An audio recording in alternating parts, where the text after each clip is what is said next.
ये दिवाली की शुभकामनाएं सरपंच शब्बीर की तरफ से।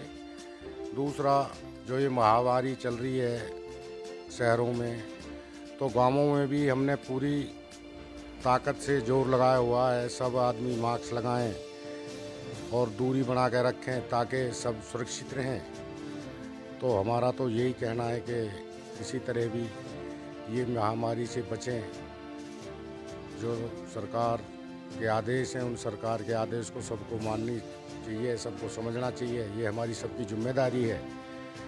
और हमने तो सारे गांव में, अपने गांव में सबसे कह रखी है कि तरीक़ा से, जैसे सैनिटाइज़र है वो भी हम बार बार हफ्ता में कराते हैं, 3 दिन में कराते हैं। भीड़ भड़क्का ज़्यादातर नहीं होने देते।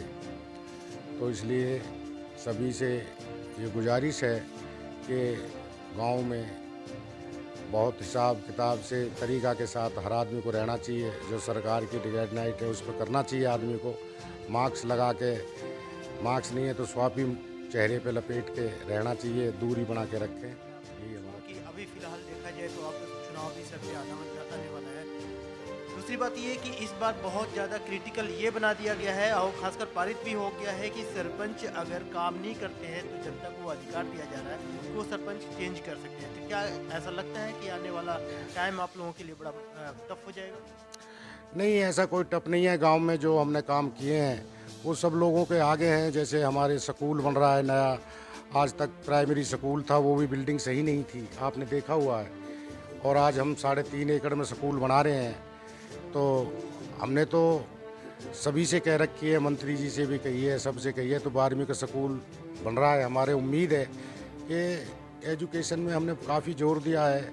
जैसे गांव में सफाई है, रास्ते हैं, पानी की निकासी है, तो ये सभी पे जोर दे रखा। मालिक चाहे तो हमारा तो कोई दिक्कत नहीं, जब काम के लिए करेगा। विकास पे आजकल वोट मिल रही है। तो कहीं ना कहीं आप इस जो विधेयक है, कानून है, उसको आप मानते हैं कि ये सही है?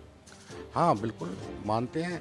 और विकास पे अब तुमने देखा है कि बिहार में भी क्या हुआ। विकास ही जीत है, होती है, विकास की जीत होती है। अगर कोई अच्छे काम करेंगे, गरीबों के साथ भला करेंगे तो जीत निश्चित है, मालिक चाहे। कहीं ना कहीं देश में कोरोना अपने चरम पे है और एक नई उम्मीद लोग देख रहे हैं कि 2020 तो बहुत बुरी तरीके से लोगों के गुजरे हैं।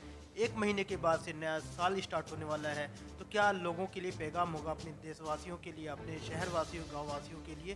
क्योंकि पूरा सीजन, पूरा साल अगर ऐसे गुजरा है, जो महामारी से गुजरे हैं, तो आगे क्या उम्मीद लेके हैं? देखो जी, ये जो आने वाली जो ये महीना आ रहे हैं, इनमें ज़्यादातर उम्मीद है कि जो ये ठंड चल रही है, अब थोड़ी गर्म भी है, ठंड भी है, तो इससे जुकाम खांसी सभी के हो रहे हैं, हर साल होते हैं।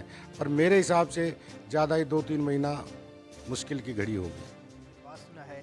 और मेन मौके पे, क्योंकि अब त्योहारी ये सीज़न चल रहा है, तो इस टाइम पे सर्दी भी बिल्कुल अपने चरम पे है। क्योंकि सर्दी में अक्सर देखा जाए, पिछले साल भी ये सर्दी के माहौल था और सर्दी के मौसम में ही ये कोरोना हमारे आपस के बीच में आके बहुत ज़्यादा तांडव मचाया। लोगों को जो ये हिदायत दे रहे हैं, मैसेज दे रहे हैं, वो अपने गाँव के लोगों को दे रहे हैं और भी शहरवासियों को दे रहे हैं, ताकि इस महामारी से बच के हम त्यौहार का आनंद लें। कैमरामैन शशि प्रकाश के साथ मैं शफी सिद्दीकी। देश दुनिया की हर लेटेस्ट खबर देखने के लिए सब्सक्राइब करें हमारे चैनल PNN को और साथ ही बेल आइकन दबाना ना भूलें।